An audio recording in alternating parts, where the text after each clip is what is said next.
Assalamu alaikum warahmatullahi wabarakatuh.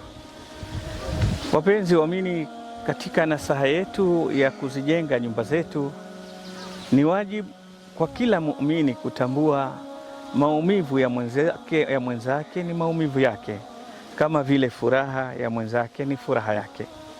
Na hapa ndio utakuta utamu wa lugha, fasaha ya Mtume Muhammad sallallahu alaihi wasallam pale aliposema mathalul muslimina fi tawaddihim wa ta'atufihim kamathalil jasadil wahid idha ishtaka minhu udhun tadaa sairul jasadi bisahari wal huma.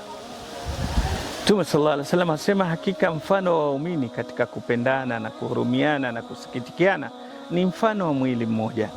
Kiungo kimoja kikiumwa, mwili mzima utakesha na kupata maumivu na homa.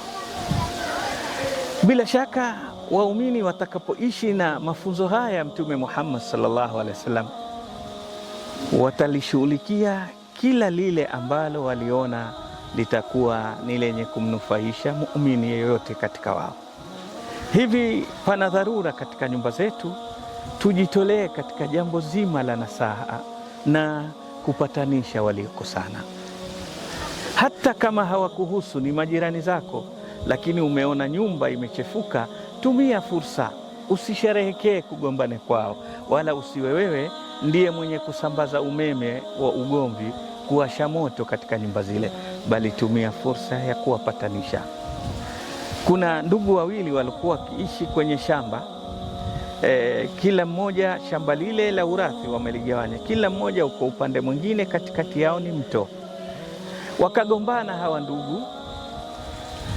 Yule mkubwa kwa kuwa amekosewa sana na yule mdogo, hasira zake zilifikia kwenda kumwita fundi. Akaleta vifaa, vyuma na simenti na mawe, akamwambia, namna huyu mdogo wangu nilivyomsaidia na namna alivyonikorofisha, sitaki hata kumwona.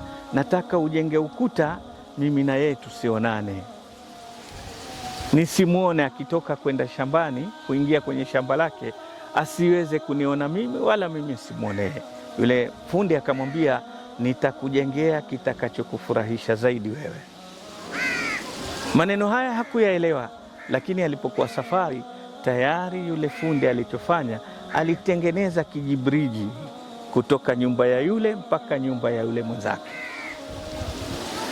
Siku alipokuja baada ya wiki 2-3, akakuta briji.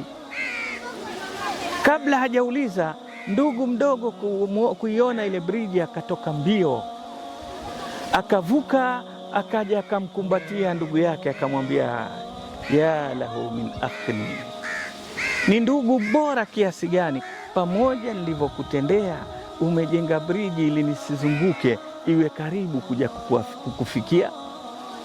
Nisamehe ndugu yangu. Wakaweza kukumbatiana na kusameheana,